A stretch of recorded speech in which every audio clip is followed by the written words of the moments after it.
Relacionamento a Três. Esse programa que traz para você conteúdo sobre relacionamentos.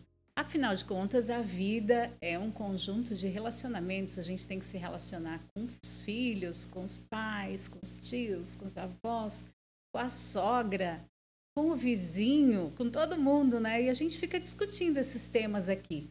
Hoje o nosso tema principal, nosso assunto de hoje é o casal e os papéis no relacionamento. O casal porque fala de todo mundo, porque hoje em dia tem relacionamento hétero, relacionamento gay, tem vários relacionamentos. Para falar e discutir esse assunto com a gente, o Ciro Schmidt está aqui comigo sempre, né, Ciro? Olá, boa noite, é um prazer estar aqui novamente. E a Amanda Garcês, que é psicanalista e veio aqui dar um toque, né, bater um papo com a gente, a nossa convidada de hoje. Seja bem-vinda, Amanda. Obrigada, gente. Boa noite. Obrigada pelo convite. É um prazer também estar aqui discutindo esse tema tão legal e tão espinhoso com vocês. É verdade. Bom, há um tempo atrás era muito, vamos dizer assim, colocado no lugar. Tinha o papel do homem, o papel da mulher, né? O homem fazia o papel de provedor, a mulher cuidava mais da estrutura emocional do lar, né, do acolhimento, e assim funcionavam as coisas. Bom, dizem, gente, dois profissionais da área aqui, né? O Ciro tá rindo, mas Não eu vou ri. pegar no pé dele também, que é psicólogo. Dizem os profissionais que para você ter um filho e esse filho criar, né, uma personalidade sadia, ele precisa de um referencial feminino e um referencial masculino. E hoje em dia nós temos diversos tipos de relacionamento. Eu estou só começando, gente. Estou só começando. Mas começou forte já, né? Esse tema vai dar pano para manga hoje. E, no entanto, hoje em dia, um casal de homens tendo um filho, um casal de mulheres tendo um filho, onde ficou aquela teoria toda que tinha que ter um referencial feminino, um referencial masculino. Como é que o casal, né, de hoje está se portando? Porque o casal, antes era assim, a mulher cuidava mais dos afazeres de casa e o homem cuidava mais do trabalho externo. Agora a gente vê o homem cuidando da casa e a mulher trabalhando fora. Então, gente, como é que tá na cabeça de vocês hoje essa questão de relacionamentos? Para mim tá bem bagunçado, né? Mas vocês são bem jovens, eu acho que dá pra gente conversar bastante aqui. Tá. Bom, eu vou começar falando então do referencial que eu tenho, que é a partir da psicanálise, né? Na psicanálise a gente fala muito dessa referência masculino, feminino, o pai e a mãe, mas como função, exercício. A função paterna, a função materna, que pode ser exercida por qualquer pessoa. Por dois homens, por duas mulheres, pode ser exercido por um avô, por um tio. É uma função que se exerce. A gente está falando de masculino, ou de pai, ou da função paterna, a gente está falando geralmente, assim, de uma forma bem geral, bem simples, mesmo bem sucinta, de regras, de imposição de limites. Isso a gente relaciona com essa função paterna, que pode ser exercida por qualquer um. Por alguém da família extensiva, por exemplo, não necessariamente por um homem ou por uma mulher dentro de uma relação. Fora da psicanálise, concorda, Ciro?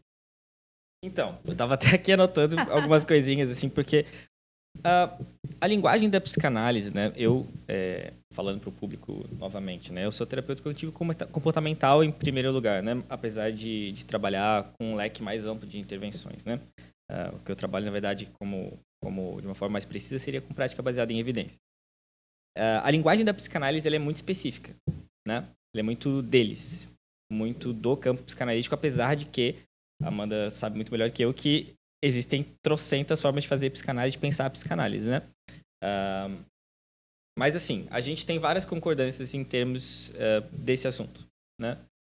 Concordo plenamente que não precisa ser exatamente o teu pai biológico que faz uma figura que te dá a tua modelagem do que é ser homem, e nem precisa ser a tua mãe que te dá uma ideia do que é ser mulher, né? Agora, para além disso, né? a gente tem que falar um pouquinho de como esses papéis, eles são construídos ao longo da nossa história. Claro, tem um substrato biológico em que a gente tentar falar de uma maneira menos técnica, né? Existe uma base da própria forma do corpo humano que foi desenvolvida ao longo da nossa espécie, certo? Que nos dá um conjunto de características sobre as quais a cultura vai agir, certo? Então, apesar da nossa base biológica, a gente teve N formas desses papéis se manifestarem nas culturas, né? Então, nem sempre foi assim, de o homem é o provedor, a mulher é a pessoa que é cuidadora e tal, apesar de que isso tem uma razão de ser biologicamente falando, certo? A gente pega as mulheres são sim mais propensas a ter o cuidado por motivos óbvios. Vocês que geram a prole, né? E vocês que ficam ali vinculadas a ela fisicamente, né? Assim como os homens, até por N razões, mas a gente evoluiu no sentido de ter uma postura menos de cuidado, uma postura um pouco mais até agressiva, em função de testosterona, por exemplo. Mas assim, o meu ponto inicialmente é de concordância contigo em vários sentidos, mas também da variação desses papéis ao longo do tempo, né? Engraçado, porque tu estava falando e eu fiquei pensando naquela coisa do biológico e da cultura, né? Bem lá da história, do norte, aquela história que conta por aí que quando os homens se deram conta de que eles não poderiam ter a comprovação da paternidade, então começou-se o controle sobre o corpo das mulheres. E aí nasce um patriarcado que se décadas está totalmente interligado com esse papel de homens e mulheres na nossa sociedade. Sim, com quais são as ideias de quais são esses papéis dentro da vida social, né? E da vida do casal. Eu não tenho discordância contigo com relação a isso. Tá, então vamos concluir aqui essa parte. Referente aos filhos, vocês pensam que indiferente da pessoa ser um casal de hétero ou um casal gay, o filho vai ter tudo que ele necessita, psicologicamente falando, para ter um desenvolvimento bom. Acho que o filho nunca vai ter tudo que ele necessita, independente de ser um casal hétero. Acho que é a preocupação, né, das Sim. pessoas que têm esse filho, a preocupação é que ele cresça saudável. Tu queres explicar o porquê que você falou o que você acabou de falar? Bom, sempre vai ter alguma coisa que vai faltar na criação de um filho, independente de o casal ser homo ou heteroafetivo, isso sempre vai existir. Bom, quantas queixas a gente tem dos nossos pais, quantas brigas homéricas, quantas diferenças, né? Bom, eu não sei, eu não me arrisco a dizer eu sou completamente saudável. Então, foi mais ou menos por aí que eu pensei. Sim. A minha primeira formação ela foi em Direito, né? E tem um filósofo de Direito, eu acho que foi o Robert Alexy, eu não lembro se foi ele, mas eu acho que foi, que falou de princípios enquanto mandados de otimização. O que ele queria dizer, né? Que são coisas inatingíveis, mas que a gente eles sempre nos dão meio que um movimento para frente. A gente sempre tem que estar buscando para chegar nesses princípios, né? Então, assim, a gente tem vários princípios de o que uma criança deve ter desde sempre para ser bem cuidada e que pode criar fatores de proteção para ela com relação a várias coisas, né? Agora, realmente, é impossível que a gente chegue nisso, né? Por princípio, isso é inatingível, né? A perfeição. A perfeição, sim, mas existe a influência, né? Por Sim. exemplo, uma família com os pais são médicos, a tendência do filho seguir é altíssima. Ou são advogados, né? Ou não. Mas por quê? Por que será, né? Será Por que quê? Porque, assim, é por uma razão psicológica? Não. Não. Eu te afirmo isso, assim, não tem uma coisa que, não, é a psicologia que vai dizer se é isso que vai acontecer. Não é. Não que ela não seja um fator, mas ela não é o fator. Eu pegaria pelas identificações. Identificações com as figuras paterna e materna, que não só, às vezes, acontece com tio, com avô, com alguém que foi significativo na história daquela criança, de algum modo. Mas o inverso também é verdadeiro. Às vezes é uma desidentificação, uma não identificação com aquilo que os pais uma representam. revolta. Sim. Sim, dá para botar nesses Às termos. vezes a pessoa quer seguir, ser igual e às vezes quer ser totalmente diferente, né? Sim, uma super compensação, né? Às vezes ela odeia aquilo e faz muita força contra aquilo, mas o ponto, acho que principal, fechando isso que a gente estava buscando lá no começo, é que, assim, essas referências elas vão vir de toda a sociedade, elas não vão vir só de uma pessoa, e independentemente de quem essa pessoa é, como essa pessoa é, entendeu? Você pode ter várias pessoas que têm lá um pai e uma mãe que cuidaram, uma família de comercial de margarina, mas que também vão ter, às vezes, problemas nessas referências, né? E os casais, gente? Como é que anda o posicionamento, né? Como é que tá? Vocês que estão direto trabalhando em consultório, né? Como é que tá essa questão de papéis mesmo, né? Ainda continua a maioria, a mulher fazendo o papel da mulher, o homem fazendo o papel do homem? Ou vocês acham que há um equilíbrio? Ou vocês acham que, de repente, há uma inversão e essa inversão está tomando conta mais rápido? Como é que está isso na visão de vocês? Essa questão é interessantíssima. É uma coisa que eu até penso, às vezes, que poderia dar pano para manga para uma pesquisa, por exemplo, uma pesquisa de campo, de dados do consultório. Que eu percebo, não sei se o Ciro percebe a mesma coisa na clínica dele, mas é que antes a gente sabia, previamente, estabelecido quais eram os papéis do homem e da mulher dentro da relação. Hoje, com a quebra desses papéis, a gente precisou inventar, fazer outra coisa. Qual que é o papel do homem e de uma mulher numa relação, se a gente não quer mais aquilo que estava estabelecido antes. E isso, sim, gera muitos conflitos dentro de um relacionamento. A liberdade de escolher e de inventar traz também consequências de conflitos.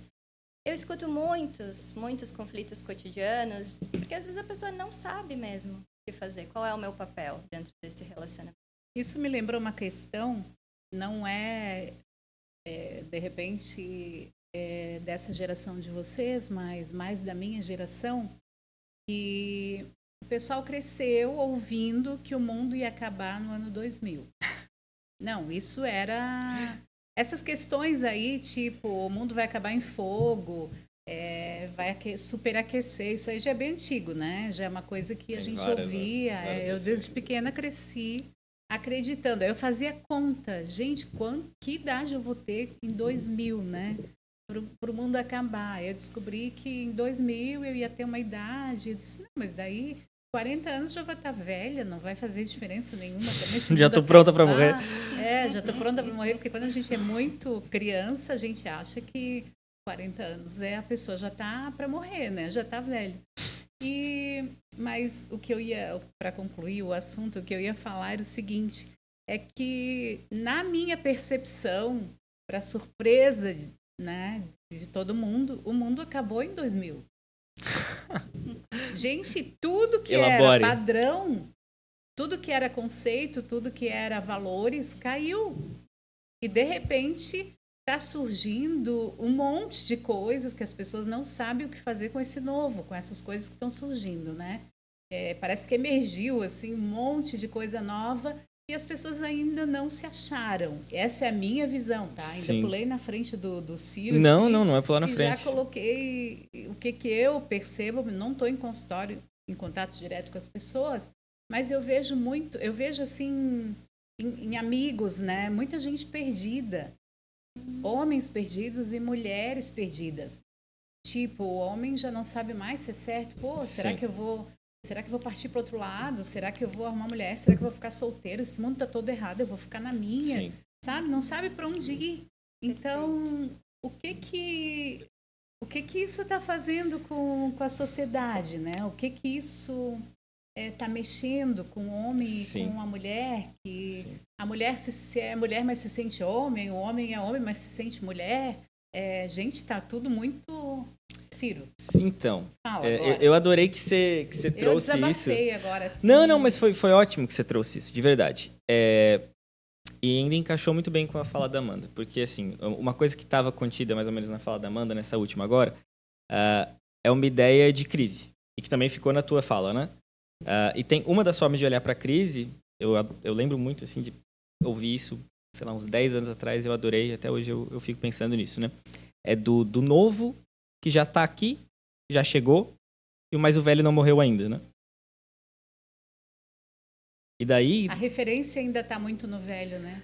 Então, a gente acaba que a gente tem referência nas duas coisas ao mesmo tempo. Uhum. E talvez por isso que na cabeça das pessoas ainda esteja tão complicado. Como a Amanda falou, né? As pessoas ainda às vezes não sabem com essa liberdade o que fazer, né? E isso não é uma coisa recente. Na verdade, esse movimento, até porque não é uma coisa que acontece do nada, né? É algo que vem num processo e tal. Talvez, assim, o marco para ti nos anos 2000, talvez porque já era uma coisa marcante na tua infância, ou talvez porque começou a popularizar o uso do computador, a internet ficando mais fácil de acessar, mais coisas aparecendo. Então, talvez aquilo que já estava acontecendo tenha ficado mais evidente. Mas se vocês forem olhar, o século XX inteiro foi um século de crises. A gente já começou com gripe espanhola, Primeira Guerra, Segunda Guerra Mundial... meu Deus, teve N momentos de conflitos muito graves e de coisas boas também acontecendo. E a gente teve nisso e continua nisso, né? Anos 2000, comecinho, a gente teve uma grande crise econômica, 2008, né? Depois, mais pra frente, teve outra. Agora, o mundo, toda hora, tem uma coisa nova acontecendo, um conflito novo. Então, assim, a gente está em crise desde o século XX e não parou de estar, né? E nisso...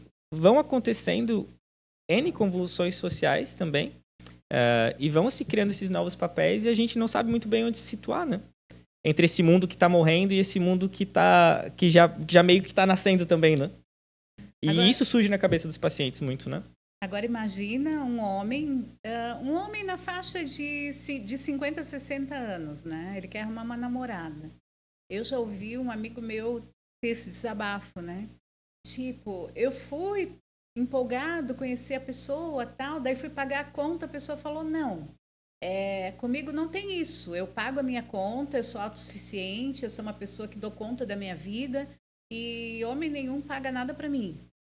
Aí tá, tu entende aquilo, tu volta, tal, mas aquilo não deu certo, porque houve uns conflitos, tal, ele vai conhecer outra pessoa. Aí ele diz, não, vamos repartir a conta, cada um paga a sua. Aí a pessoa diz, nossa... Pão duro, você né? não é cavalheiro, é pão duro, né? Que tipo de pessoa você é que nem paga a conta, não é gentil com uma mulher? Então, ele estava todo perdido, não sabia se pagava a conta. Isso aparece direto em consultório. Sim. Formas diferentes disso. Sim, uma demanda muito recorrente no consultório. É esse o que eu faço agora, né? O que eu faço diante desse novo encontro com essa pessoa que eu não conheço? Sim. Como é que eu vou me posicionar? Como é que ela vai se posicionar? Antes, estava dado isso, não tinha o que discutir. Eu vou pagar a conta, eu vou abrir a porta do carro, eu vou levar uma flor. Hoje em dia, isso pode facilmente cair nesse lugar da crítica. E aí? Você, Ciro, o que você faria? Perguntaria. Muito bem, Amanda, gostei. Pois é, né? Mas é isso, né? O que você faria? Não, responde aí. Na situação da conta, cara, é sempre perguntável, né? Na minha vida de solteiro, eu já não sou solteiro, eu tenho tempo, mas só perguntar, né? Tu quer que eu pague? Tu quer pagar? Tu quer dividir? Tu quer o quê? A gente conversa. E eu nunca tive muito problema com isso. Eu tenho 3 irmãs. Então, assim, a minha vida sempre foi muito permeada, assim, do universo feminino. Então, eu não tinha nenhum problema em perguntar. De verdade. Não que isso não apareça, esse conflito aparece na minha cabeça de diversas formas. Também. Né? E na dos meus pacientes também acontece direto. Da gente lê também. Por exemplo, uma forma... Numa outra escala desse mesmo conflito. Com relação a ser provedor ou não ser, né? Ao mesmo tempo que a gente está nesse movimento de libertação feminista e tudo mais, a gente vê um monte de cara que está desesperado, que não consegue ser ele a pessoa que mais ganha na casa e tal.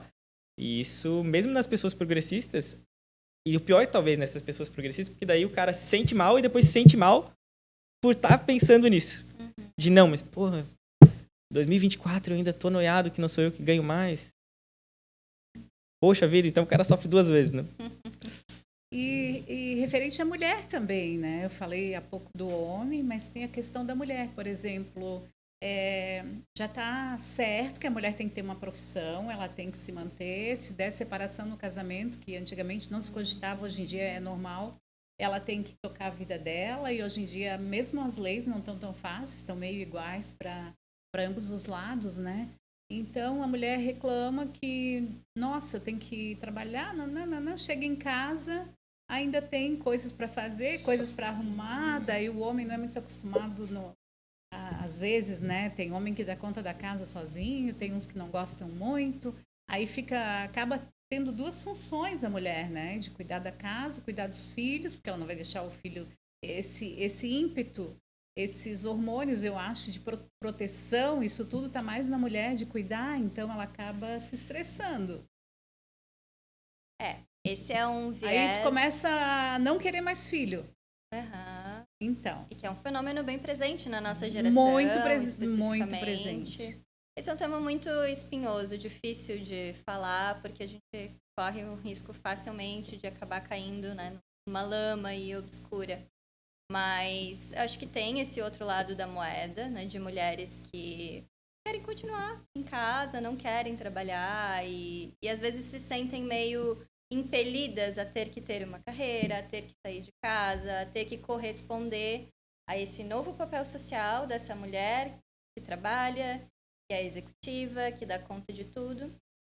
Às vezes as mulheres não querem. E o que está errado, né? Se a pessoa gosta Nenhuma de ficar em casa. coisas, né? Eu acho que nem para o homem, nem para a mulher, gente. Se o homem quer ficar em casa e gosta de cuidar do lar, e a mulher gosta de trabalhar fora, para mim tá tudo certo. Mas e essas se a mulher também... Fáceis, né? Hã? Desculpa, pode falar. Não. É que as pessoas estão meio perdidas mesmo. O referencial, sim, né? Aquela coisa de... Tem que parar para pensar o que eu acho certo para mim, né? Porque o referencial externo já não tem muito, já foi tudo derrubado, né? Sim. E tem muita pressão, né?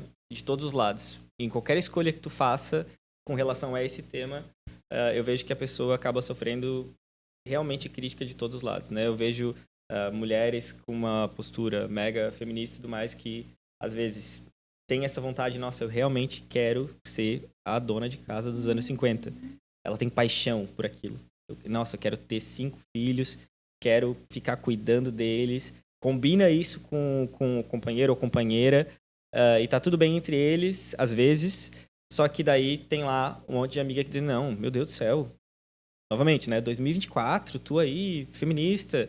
Como assim? Tu tem que ser solteira, tem que sair transando com todo mundo, tu tem que ter uma carreira, tem que ser uma executiva de sucesso, sabe? E daí se essa pessoa, e daí do outro lado tem uma pessoa que fala, não, vou ser uma executiva de sucesso. E daí, ó lá, a solteirona, sabe? Não tem muito como ganhar. Tu acaba tendo que aprender a sustentar tuas escolhas. E eu acho que isso é bem caro para vocês da psicanálise, não? Bancar o próprio desejo. Exatamente. Eu fiquei lembrando de coisas que eu escutei essa semana ainda na clínica. Uma paciente que frequenta muito esses espaços super feministas, super desconstruídos, mas que fez outras escolhas da vida. Ainda jovem, escolheu casar, enfim. E ela me perguntava isso. E se eu contar para as minhas amigas, o que elas vão pensar? Vou ser julgada nesse momento? Essas referências de amizade também vão se estremecer, além de todas essas outras referências que você está falando.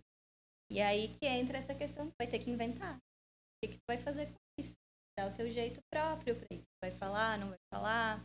Isso que tu estava falando, Cida, eu fiquei pensando que, não sei, posso estar viajando muito aqui, mas parece que, especialmente na nossa geração, a sensação que eu tenho é que os homens não aprenderam a fazer essa tarefa doméstica, a tarefa do cuidado, porque não foi ensinado mesmo, né? Nas gerações anteriores, as mães não tinham esse hábito, não tinha-se isso como um ideal da cultura, e hoje isso é meio que imposto culturalmente, essa divisão das tarefas nos papéis. Os homens não sabem, estão perdidos nisso, e aí vem os...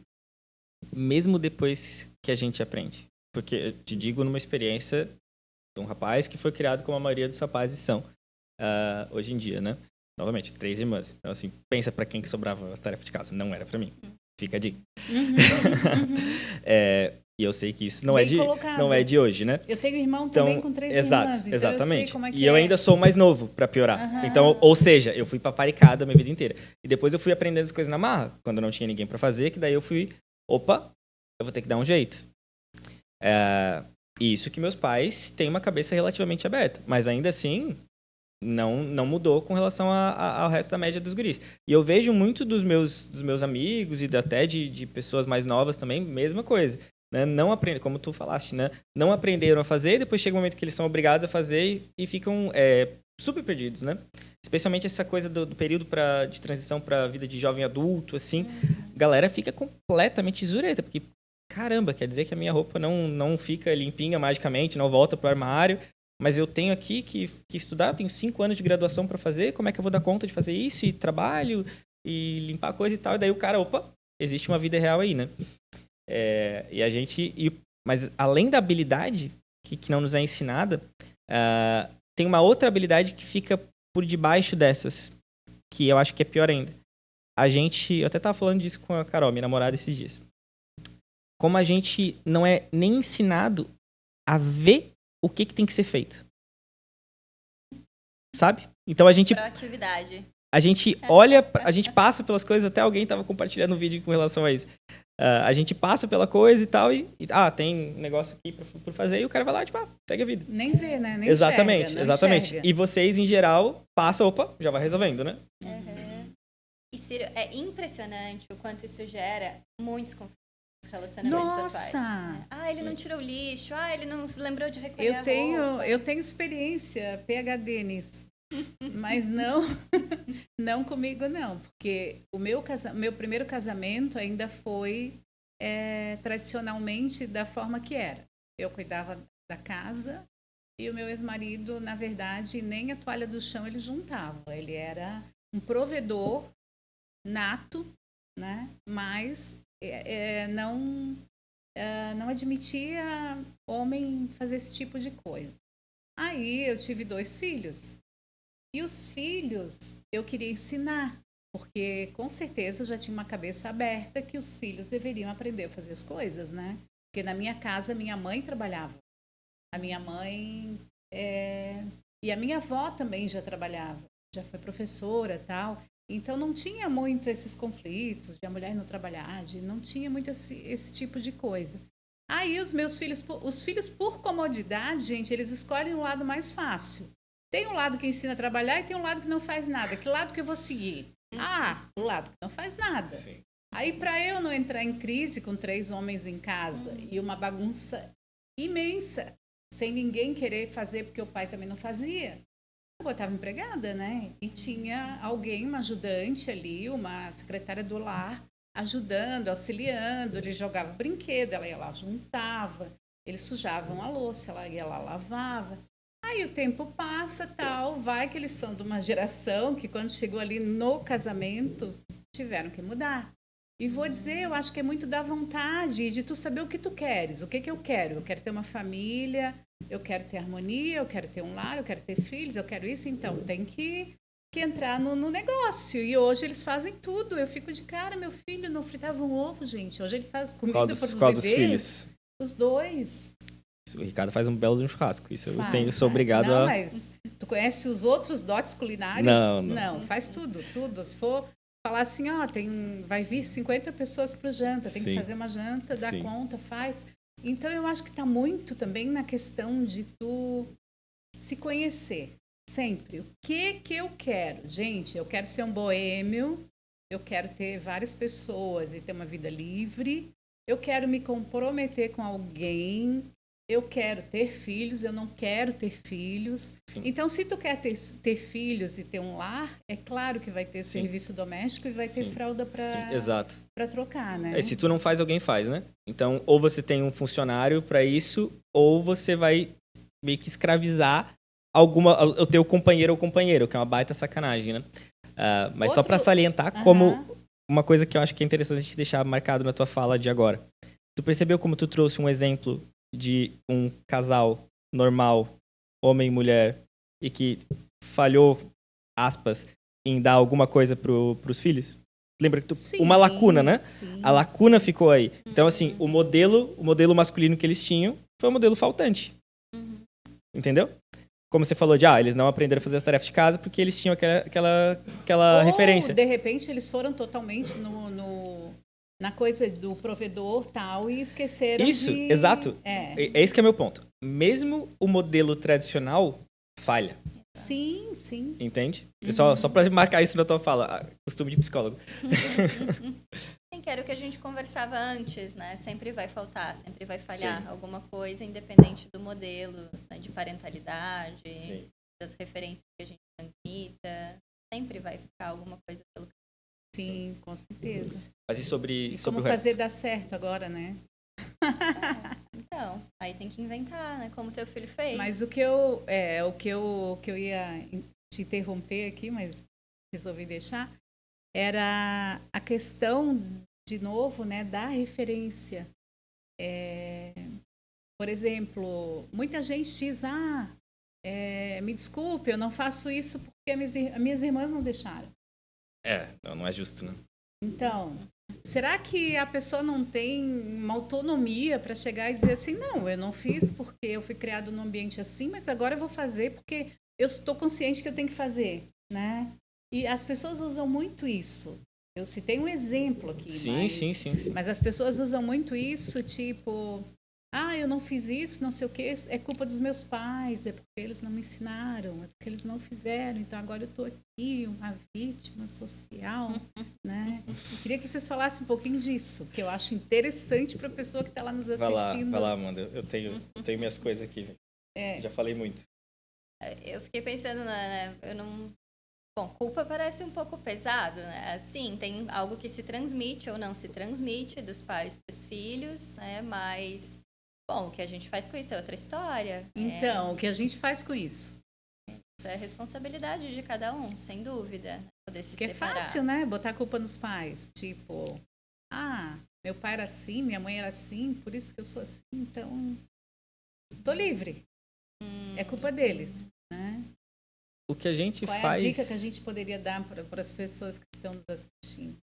Não sei, Amanda, se tu quer elaborar o teu raciocínio. O que me vem é uma certa desimplicação. Eu lembrei da doutora Glaucia agora. Façam terapia.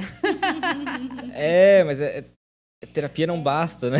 É que aí é que tá, para você entrar Tem no que decidir processo. fazer também, né? Exatamente. Decidir pela mudança, pela sair da comodidade. E inclusive tem muita gente que acha que terapia é você chegar lá, conversar com o teu terapeuta ou com a tua terapeuta e tá feito, né? Carreguei o que tinha para descarregar. Não, né? Tem todo um processo, independentemente da abordagem que tu faça, tem todo um processo que acontece fora da sessão. Na verdade, o mais importante é o processo fora da sessão, né? Você vai lá, ajuda da maneira como a tua abordagem diz que você tem que ajudar a pessoa e depois você instrumentalizou a pessoa para ela ir lá viver. E a pessoa que vai tomar as decisões dela e entender o que é importante para ela, o que ela tem que fazer, mesmo que ela não goste, né? É que eu acho que para você fazer terapia ou para entrar num processo de análise, você tem que estar implicado na tua queixa. Você tem que chegar lá e dizer assim, olha, eu tô com um problema conjugal, eu não faço, né, não me atento às tarefas domésticas, isso gera conflitos entre mim e minha esposa. O que eu faço sobre isso? Qual é a parte que me cabe? Como é que eu posso resolver? Você chega no consultório e faz esse mesmo relato e diz, mas isso é culpa dos meus pais, está completamente desimplicado da sua queixa. Então, Não será tá que nem o processo querendo de mudar. terapia vai ter resultado aí? Então, né? E o que a gente faz? Eu digo a gente mesmo, né? Na minha forma de trabalhar, né? É muito comum, inclusive na graduação em psicologia, todo mundo é treinado, né? Todo mundo que faz uma graduação, a lidar com isso porque é frequente. Você tem N casos de encaminhamentos, por exemplo, que a pessoa vem sem querer estar ali, né? Outra coisa muito comum é isso minha esposa disse, olha, eu faço terapia ou... Eu separo. Exatamente, eu quero sustentar o relacionamento. Então, assim, o que ele quer mesmo é manter o relacionamento. Ele não quer estar ali e passar pelo processo terapêutico e tal. Tem algumas estratégias com relação a isso, né? Uma delas é você justamente procurar trabalhar a partir daquilo que aquela pessoa quer. Que ela realmente quer. Beleza, você não queria estar aqui. Ok, mas você está, né? Então, vamos tentar identificar o que você pode extrair de positivo disso. Tá, você quer manter o teu relacionamento. Por que teu relacionamento é importante? Por causa disso, daquilo. Ok. E daí você vai... Isso não é uma sessão, né? Isso pode ser um tempão até tu chegar nisso, né? Do que realmente importa, né? Por que importa estar no relacionamento? Né? Por que tu quer... Por que valeria a pena pra te sacrificar e tal? Até te chegar num ponto em que tu pode olhar para aquele ponto que era a reclamação da esposa e você chegar para ele e falar, não, olha... E ele perceber, na verdade... Não, realmente é importante eu fazer essas atividades. E daí a pessoa se implicar naquilo, né? A pessoa realmente se dedicar a fazer aquilo. Ela precisa achar a própria motivação dela para fazer aquilo. e também para fazer a terapia, né? Nenhuma pessoa que não queira nada, porque senão você vai lá, te paga. E isso, eu não sei como é que é a tua prática, Amanda, mas eu já inclusive fiz isso essa semana de falar para paciente de, olha, eu não vou ficar só pegando o teu dinheiro se eu não puder te ajudar. Então, assim, se você não pode se comprometer com algumas coisas aqui, eu prefiro que a gente encerre. Uhum. Porque senão a gente só tá tomando... A pessoa chegou em casa, chorou uma noite inteira, nem o terapeuta me quer. Levou um fora do terapeuta. Não, é que você não fala isso pra qualquer pessoa, né? Você não fala isso pra qualquer paciente, claro. né? Eu falei porque eu sabia que dava pra falar, De repente que a pessoa se falou, não, eu tentava, prometo né? que eu vou pra terapia, mas chega lá também nem tá ouvindo nada, nem tá Não, é porque assim, né? internalizando nada. Mas é que tem situações em que a gente realmente tem que fazer isso, sabe? E que a pessoa tem que entender também. Até porque eu acho antiético você pegar uma pessoa que tá ali botando dinheiro pra você, te dando dinheiro e não tá tirando não tá nada daquilo, né? Não tá internalizando, não tá mudando, não tá transformando. Porque quando a pessoa tá pronta, flui, né? É uma coisa que flui. Mas... Não é bem assim. Não é bem assim. Não é bem assim, mas... É um pouco assim, é não é um bem pouco assim. assim. Digamos que depende de cada pessoa. Sempre.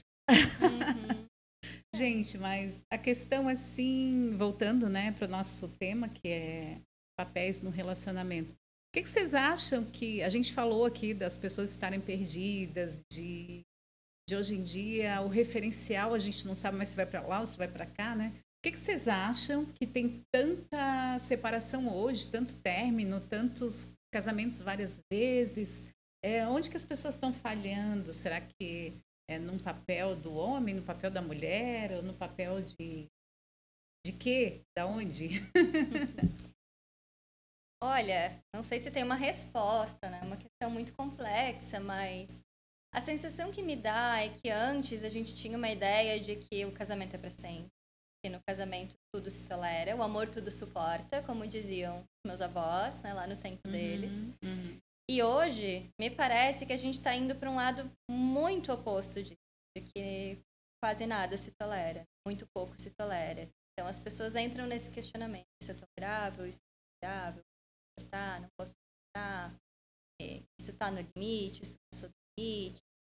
Mas é aquela questão assim, de perto ninguém é certo, e todo mundo é maravilhoso até que conheça a pessoa de perto, né? Então... será que não é falta das pessoas saberem que a coisa tem que ser construída mesmo? O que vocês podem passar para as pessoas que estão nos assistindo sobre esse aspecto? Eu acho que é bem por aí, assim, né? Quando você está num relacionamento e você começa a construir isso de estar realmente a longo prazo com alguém, né? É importante discutir os papéis que vocês realmente vão ter ali, né? Alinhar quais são as expectativas de cada um com aquilo, né?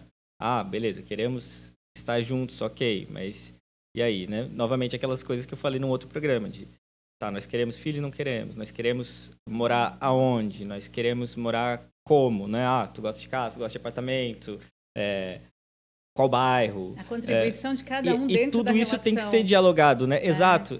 Estão construindo alguma coisa, os dois têm que colocar alguma coisa nessa construção, né? Exato.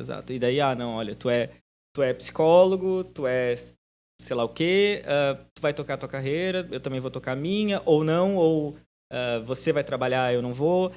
Eu acho que agora a gente tem que entender o que fazer com essa liberdade toda, e isso só vai vir em cada caso usando diálogo. Uma coisa que eu sempre digo para os meus pacientes, adoro essa frase, eu sempre falo que o combinado não sai caro. Porque eu tenho muito a sensação que as coisas também ficam muito nas entrelinhas, nos relacionamentos. Eu não quero dizer o que eu quero, não quero botar o meu desejo para o outro, porque eu não sei como ele vai receber. Por exemplo, eu não quero dizer para o Ciro que eu não quero trabalhar, que eu quero ficar em casa cuidando da casa, mas como é que ele vai receber isso? Então eu não vou dizer, mas eu vou dar indícios e vou esperar que ele perceba. Aí ele não percebe. Sim. Aí a gente entra. Exato. A gente usa muitas ferramentas nas terapias cognitivas e nas comportamentais também, com relação a desenvolver todas as habilidades que têm a ver com isso, né? Por exemplo, tem a ver com como que você vai comunicar. Isso é uma coisa. Mas também tem a ver com como que você vai receber aquilo que o outro vai trazer para ti, né? E estar satisfeito com esse... Satisfeito não. Ser capaz de tolerar o desconforto que vai vir disso. Porque para você começar a falar, que é aquela uma habilidade que eu falei, você tem que ter a habilidade de ter decidido aquilo e sustentar que vai ter uma consequência, como a Amanda falou. Ela vai me comunicar alguma coisa e ela não sabe exatamente o que vai vir de mim. Pode ser uma coisa positiva, pode ser uma coisa negativa, independentemente do que venha, claro, dentro dos limites do respeito e tudo mais, a gente tem que sustentar. A gente tem que ser capaz de aguentar o que vem. E também, uma coisa que é fundamental em qualquer tipo de negociação, e as de casais acho que não fogem disso, é você sempre tá aceitando a possibilidade que às vezes tu vai ter que levantar da mesa e falar, olha, não tem como. Infelizmente não dá. A gente não vai chegar num ponto em comum, sabe? É duro, é duríssimo. Mas a gente tem que ter isso, tem que ter essa capacidade em qualquer conversa de um relacionamento, sabe? E a comunicação dentro dos relacionamentos, porque parece que a gente está chegando num ponto aqui que tudo se baseia na comunicação. Sendo que parece que na atualidade tu pergunta, tá, mas tu tá namorando? Não sei. Eu acho que eu tô ficando. Não sei, eu tô morando junto, mas eu não sei se eu tô namorando ou se eu tô ficando. Né? Então, como é que tá isso, gente? Na cabeça das pessoas. Tô morando junto uma semana, mas não sei. Será que eu tô namorando? Será que eu tô ficando? Será que eu tô casado? Não, isso não... Não é diálogo de novo, Amanda, será? Cara, será que as pessoas não estão se comunicando? Será que é isso que a gente está chegando à conclusão? eu não sei, me parece que paira aí uma ideia de que o casamento tá meio demodê, assim. E as pessoas têm um receio de dizer, eu estou casada. Não escuta mais as pessoas da nossa geração falando, esse é o meu marido, esse é o meu companheiro. Outro termo que usa. É verdade. Então, me parece que as coisas ainda estão muito pisando em ovos, assim. A gente ainda não sabe muito bem o que a gente diz, se a gente vai ser julgado ou se não vai. E isso que o Ciro estava falando, acho que entra em tudo que a gente está conversando aqui, porque antes eu sabia que se eu chegasse para o meu marido e falasse eu quero ficar em casa cuidando dos filhos, ele não ia ter uma reação diversa. Isso é o que é esperado. Nem precisava falar, na verdade, né? Era o pressuposto. O problema seria falar o contrário, né? Gente, era o contrário. Quando eu casar, eu vou trabalhar. Exatamente. Então tudo bem. Ou não. Exatamente. Eram coisas que não estavam em questão. Coisas que estavam dadas. Eu não precisava, por exemplo, chegar e dizer, olha, você tem que tirar o lixo, porque eu sabia que a tarefa era minha. Um exemplo hipotético entre marido e mulher.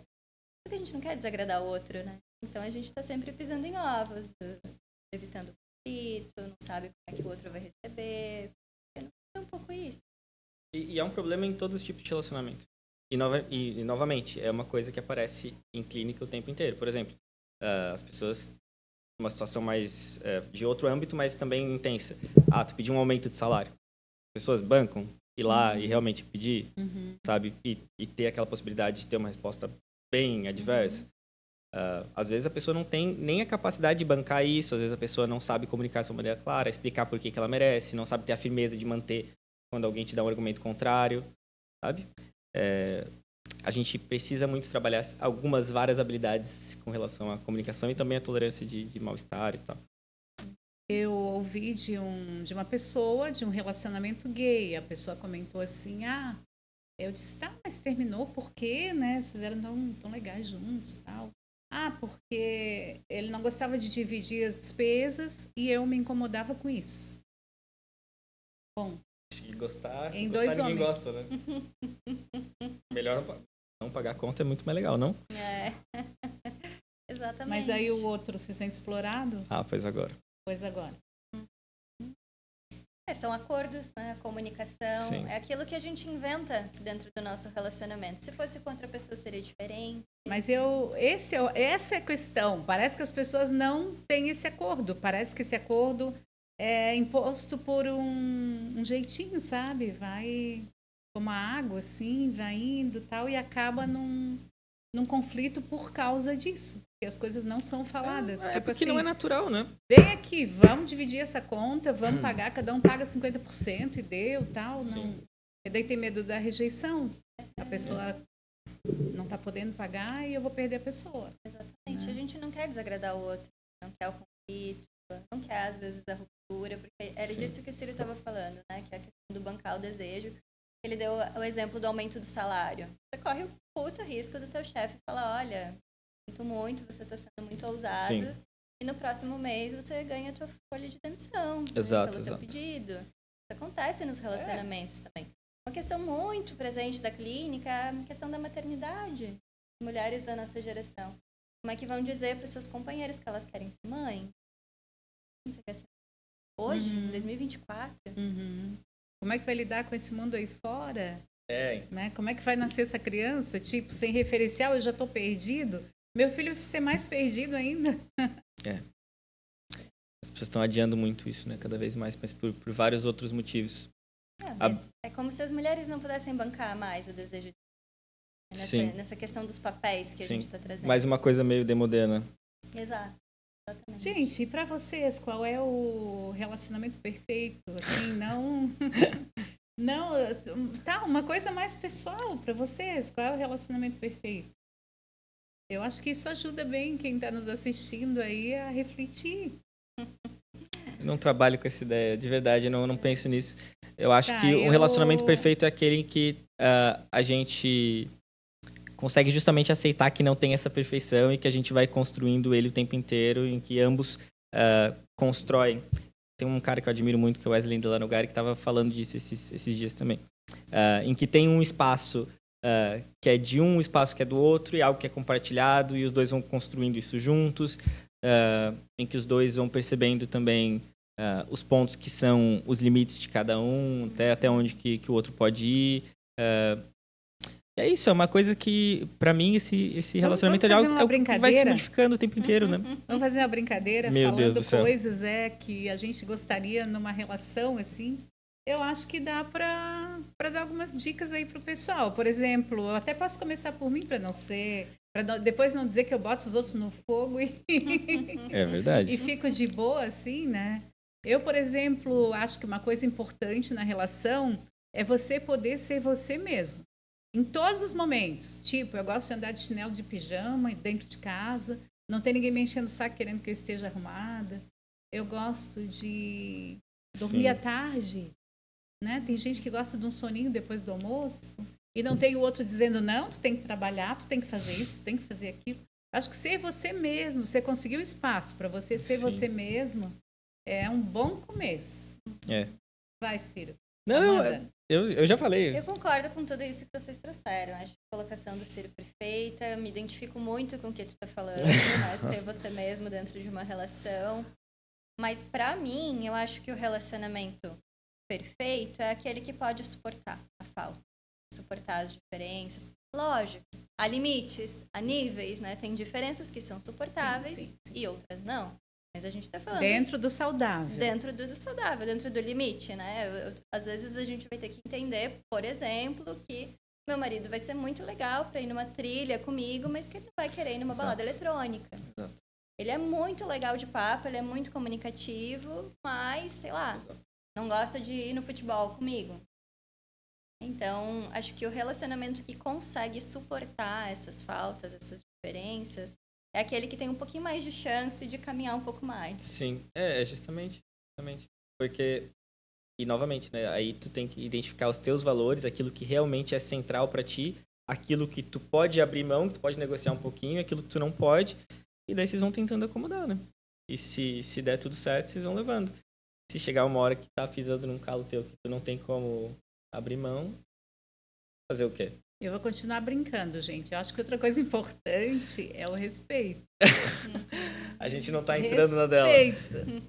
Tipo assim, você pode discordar, você pode falar o que você pensa, você pode tudo, mas é dentro do respeito entre os dois, né? Não expor a pessoa ou esse tipo de coisa que desrespeita, ou você tá com uma pessoa e olhando para outra, eu acho que é um desrespeito também. Porque daí questiona por que você está com essa pessoa, se você está com outros interesses, né? Esse tipo de coisa, assim, eu acredito que seja muito importante numa relação também. Porque tem gente que acha assim, não, eu vou dar uma paqueradinha, aí o outro, de repente, fica com ciúme, isso é legal, para ver se ele gosta de mim. Jogos. Eu acho importante que não tenham jogos, gente. Eu prefiro ser transparente. Prefiro a verdade, né? Aquela coisa assertiva, assim. Não, isso é isso, a minha postura é essa. Eu acho que tá mais certo. Vou olhar para os dois. Não, então. É que tu pegou um psicólogo, um psicanalista pra brincar de ser sucinto. Acho que não dá muito certo, né? Vamos lá, vamos ver o que dá para elaborar. E eu não sei, eu acho que isso é comum na clínica, a gente escuta isso muito dos pacientes, porque o ciúme não deixa de ser um bom alimento pro ego. Às vezes naquela relação que eu já não me sinto mais tão desejada, não me sinto mais tão vista, mais amada. É tão difícil, gente, parece uma coisa tão simples a gente conversando aqui entre nós, mas é tão difícil para a pessoa fazer essa elaboração. E aí a gente podia se perguntar por que ela não faz o outro movimento? Não chega pro companheiro dela e fala, olha, querido, o negócio é o seguinte, não tô mais me sentindo desejada, o que a gente vai fazer com... Aí entra na comunicação de novo. Sim. E tem casais que fazem disso fetiche, né? Aquilo que tu falou, por isso que a gente talvez não tenha facilidade para entrar na tua brincadeira, porque eu olho para algumas coisas e falo assim, claro, tem várias que são, acho que, gerais, assim. Mas, por exemplo, essa do joguinho, para muitos casais isso vai ser o que é o combustível do casal. Vai ser o fetiche. Sabe? Sabe, sei. Sabe? Então, assim, é difícil. Mas aí a gente entra na comunicação de novo, né? Porque se já tiver foi pactuado, consentido, né? se tiver pactuado, tudo bem. Então, aí, quando tem esses joguinhos, tem que ser uma coisa tipo assim, vamos brincar? Sabe? Sim. Não ficar jogando o tempo todo com a relação. O problema é que tem gente que brinca sozinho, né? Que é só um que tá brincando, daí não é legal. No meu caso, gente, eu brinco sozinha às vezes. Sim, porque tô tentando brincar com dois profissionais aqui. Cara! Cida do céu. Eu já ia soltar revelações. Eu também tava. Eu achei que ela tava levando pra outro lado. Jesus amado, eu tive um momento de choque aqui. A gente literalmente não entendeu. Os dois pararam. Que bom que nós dois estávamos a ver. Eu fiquei até vermelha. E eu sou loira aqui. Eu sou a loira, né? Não, tudo bem. Tudo bem. Jesus. Porque às vezes me contam uma piada e eu tenho que dizer, tá, agora explica, né? Eu não tava preparado, por Deus, Cida. Assim, eu pensei tudo menos o que tu queria que eu pensasse, cara. Nossa. Socorro. Não, eu fiquei embasbacado. Espero que a câmera não tivesse focado em mim diretamente. Diretor, socorro. Não, tava bem em você. Tava bem em você, viu tudo agora. Eu fiquei completamente embasbacado aqui. Bom. Não, eu que fui longe demais aqui na brincadeira e... Enfim. Cada um faz os seus joguinhos. Cada qual, do jeito tá que vendo, quiser, gente? tá tudo certo. O nosso relacionamento a três aqui também não é dos mais fáceis, mas a gente acaba se entendendo. Porque a gente se comunica, né? A gente fala o que pensa. Mesmo que tenha falha na comunicação, a gente dá um jeitinho. A gente dá um jeitinho, E rir disso, né? Acho que é o mais importante. A gente rir dos equívocos também. Mas é bom acontecer, né? Porque quantas vezes... Bom, eu já ouvi, né, várias vezes as pessoas dizerem esse tipo de coisa, mas eu ouvi de uma pessoa especial, que eu não vou citar nome aqui, mas era uma pessoa que eu tinha como um mestre, assim, na minha vida, né? Cida, as pessoas não ouvem o que você está falando. Ela ouve o que ela quer ouvir. Aí eu digo, opa! E comecei a observar. Aí vai... Tá, eu não tô jogando pra ti, tá? Não pra é nós. Joguinho, é pra nós. Porque a Amanda também tinha pensado besteira. Não, eu não tô fazendo análise eu tô brincando, aqui. desculpa, eu tô brincando. Mas existe isso. Tu tá num raciocínio lá totalmente diferente, tu tá ouvindo, né, o que tu imagina que tu quer ouvir, e a outra pessoa tá falando, né? Foi uma coisa que aconteceu aqui agora e acontece. Mas é isso, faz parte, né? E até voltando para aquilo que a gente começou o papo, né? A falha, a falta na linguagem que eu acho que o psicanalista talvez prefira, ela sempre vai existir, né? E a gente vai lidar com isso, né? E se o relacionamento é forte, está tudo funcionando, vocês vão dar um jeito, né? E mesmo que cause dor, né? A Amanda falou em rir, não, mas não é sempre que vai dar para rir. Às vezes vai ser uma merda, vai ser realmente uma porcaria, vai ser uma coisa dolorosa, mas a dor faz parte da vida, né? E você vai lá, você lida com aquela dor, vocês entendem que é uma coisa que faz parte e superam, né? Se estiver tudo bem, se os mecanismos do casal casal estiverem saudáveis, eles vão lidar com aquilo que surge, né? Vocês já brincaram na infância de telefone sem fio? Já, bastante. Então, e era uma coisa bem interessante, né? Que a gente começava falando uma coisa e no final, gente, saía outra totalmente diferente. Então, tem essa dissimulação, né? Do fato em si. Isso é interessante, gente. E às vezes acontece muito com casais, com amigos, com filhos e pais, enfim, em todas as relações, né? Essa coisa que a gente, naquele momento, ouviu a coisa meio numa outra conotação e aquilo saiu errado e aquilo ficou atravessado. E quando a pessoa não fala na hora, isso dá um problemão, gente. Vai lá, Amanda. Tu tem 5 minutos para falar tudo que o Lacan falou sobre falhas na comunicação e da impossibilidade de comunicar. Nossa, nunca vou me pretender. Vai lá! Eu fiquei ouvindo desculpa. onde que a Cida estava indo, eu fiquei pensando, nossa, que prato cheio para vocês, né? Eu pensei na fantasia, né? Porque quando a gente não diz e a gente interpreta aquilo e guarda, a fantasia vai para os piores lugares possíveis. Aquela pessoa feia, ela quis dizer isso para mim chocar, ela falou a pior coisa que ela poderia ter dito. E, gente, as discussões homéricas de casais geralmente vêm de um telefone sem fio, né? Quantas vezes a gente escuta os pacientes, a gente mesmo nas nossas brigas, mas você me disse aquilo. Não, mas não foi isso que eu disse. Foi sim, foi o que você falou. A gente interpretou o que o outro disse. Gente, eu tive uma questão agora bem... lembrei de uma questão que eu tive com uma pessoa bem amiga. A pessoa fez cirurgia plástica no nariz.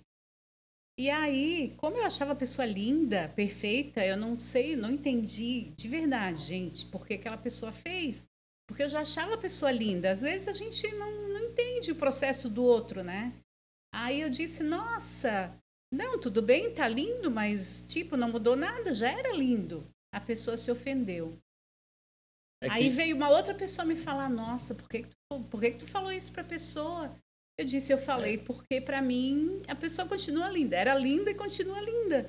Mas ela achou que eu tinha diminuído o processo todo dela que ela tinha feito, entendeu? Cara, uma e regra... às vezes, olha como, gente, uma coisinha que a gente, uma atitude que a gente tem, uma coisinha que a gente fala sem pensar, o outro interpreta, né? Você achou que estava elogiando? Eu achei que estava elogiando. Mas é que a gente já nunca era sabe, linda. né? É novamente aquilo que a gente estava falando da comunicação. Você não sabe o que vai acontecer. Você tem que sustentar. Você estava afim de falar, mas você não sabia qual que podia ser a consequência, né? Agora, uma coisa que tem uma expressão dos gringos ali, dos países anglófonos, que chama rule of thumb, né? Uma literalmente regra de dedão, assim, para falar de alguma coisa, uma regra que você pega meio aproximada para usar em várias situações, né? E eu acho que uma regra dessas seria, cara, é muito mais seguro não falar sobre a aparência dos outros. Porque tu não sabe o que aquele nariz era na vida da pessoa. Então... Até vai ficar terrível aqui, porque eu, narigudo, com meu lugar de fala pra falar disso aqui, né? Mas vai saber, talvez essa pessoa seja mega complexada com essa característica física, né? E você tocou sem querer, você tava querendo elogiar, mas tocou num ponto que pra ela era profundo. E esse é um dos, assim, meu Deus, me fugiu aqui, mas assim, dos problemas da linguagem, né? Tu nunca sabe o que vai significar pro outro e o que aquilo representa de fato, né? Eu fiquei ouvindo vocês falarem, fiquei pensando... Muitas coisas poderiam ter sido resolvidas, diluída, interpretada de uma outra forma, feito tudo se houvesse uma comunicação mais assertiva. E às vezes, né? Porque no caso, aí você diz, tá, daí eu pensei assim, por que a pessoa não me perguntou por que estás falando isso?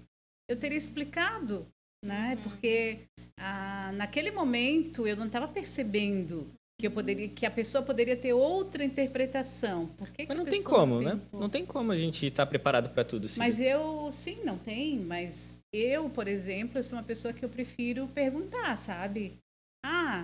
Eu estou falando com você, você não está me respondendo por quê? Porque daí tu porque vou ouvir o outro, né? Para não... E às vezes as pessoas não fazem isso. Com certeza. Mas o que aconteceu depois? Não aconteceu nada? Hoje em dia eu não falo mais. Tô seguindo a tua regra? Não. Eu brinquei de uma regra geral, assim, não, claro. Porque sério, que é mais seguro. É mais Se a seguro. pessoa não me perguntou, como é que eu vou lá explicar? Não dá. Mas quando eu falei que é mais seguro, eu não quis dizer que é o melhor. Eu disse que é mais seguro. Mas... Se você quer fugir de tudo, se alguém quiser fugir de tudo, tá ferrado. Porque não tem como fugir de tudo. Sim, não tem. E tu não sabe, às vezes tu tá andando pelo caminho que tu acha que é mais seguro, você vai lá e lá vem alguma coisa também. Você não sabe. Talvez a pessoa que queria muito que alguém falasse aquilo. Sim. Gente, é tão interessante. Esse final de semana eu tava com a família toda, né? Junta a família toda, tal. E eu tava ouvindo um diálogo onde uma pessoa contava um monte de história e a outra fazia mas já tava uma meia hora, uns 40 minutos. Tipo, o tempo passando, né? E a pessoa Aí eu comecei a rir sozinha, porque eu não me aguentei. Eu tava, de certa forma, ouvindo uma parte dessa conversa. Gente, eu achei tão engraçado que eu comecei a rir sozinha, sem parar, assim. Aí, eu nem falei pra pessoa ainda que eu tava ouvindo, mas, tipo, eu achei muito engraçado. E é isso mesmo, né? Aí, as duas pessoas, uma totalmente empolgada e a outra falando, Isso acontece muito com os casais também. Às vezes, assim, a percepção que eu tinha de onde eu estava é que quem falava estava na internet. Tipo, né? Tava ali na internet. E o outro empolgado, contando as histórias de vida, sabe? Uma coisa assim, e a pessoa, Então as pessoas estão com dificuldade de parar e ouvir o outro também, né? Sim. Até porque também tem isso, né, gente? Isso aqui é outro problema na vida dos casais. Qual é a regra? A regra é esteja presente, cara. Esteja presente em tudo que você faz. O outro faz, né? Isso, né? É muito fácil falar, né? Mas é óbvio que eu tenho isso no meu relacionamento. Tenho certeza que vocês têm isso no de vocês também, né? É difícil estar presente o tempo inteiro, né? Mas é melhor. Eu vejo como, pra mim, melhor. Eu prefiro uma vida em que eu esteja presente nas coisas que eu faço. Quando a pessoa está conversando, é porque ela quer conversar, tá? Não é pra ficar falando e ficar na internet. Viu? Mais uma boa regra. É verdade. Vamos para as considerações finais aqui. Amanda, por favor, o que você diria para a pessoa que está querendo acertar no relacionamento dela?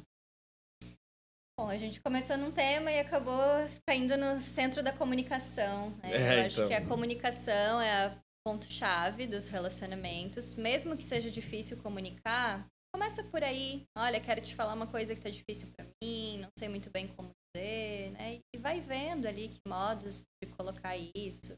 Às vezes a gente está muito desconfortável com alguma coisa e não sabe muito bem como falar. Começa por esse ponto. Eu acho que a comunicação é o ponto principal dos relacionamentos. Eu acho que, para terminar, assim, uma coisa que a gente pode concordar entre o meu campo da psicologia e o teu campo, que é de fora da psicologia, mas dentro da psicologia, acho que a gente vai concordar nisso, que comunicar é difícil, mas o custo de não comunicar é alto. Podemos concordar nisso? Com certeza. Ou seja, é difícil falar das tuas dores, das coisas que você deseja. Agora, se você não falar, é mais difícil ainda. Acho que dá para terminar aí. Tá. Então, gente, vamos ficando por aqui. Os dois concordaram aí na comunicação, né? Mas eu vou falar outra coisinha ainda. Eu acho que é muito importante vocês se conhecerem. Vocês saberem o que vocês querem de verdade. E se vocês souberem o que vocês querem, colocar isso com todos os itens de uma forma assertiva para o parceiro. Se ele for embora, fugir, achar que é demais, melhor agora do que em outro momento, porque lá na frente isso vai ser cobrado, né? Então, eu acho que assertividade, né? Você se conhecer e ser assertivo naquilo que você quer também ajuda. Amanda, vamos ficando por aqui. Agradeço muito a sua participação. Ciro, meu parceiro aqui de programa. Valeu. Obrigado. Né? Obrigada, gente. E a gente vai ficando por aqui. E semana que vem a gente está aqui com vocês em mais um episódio de Relacionamento a 3. É nóis.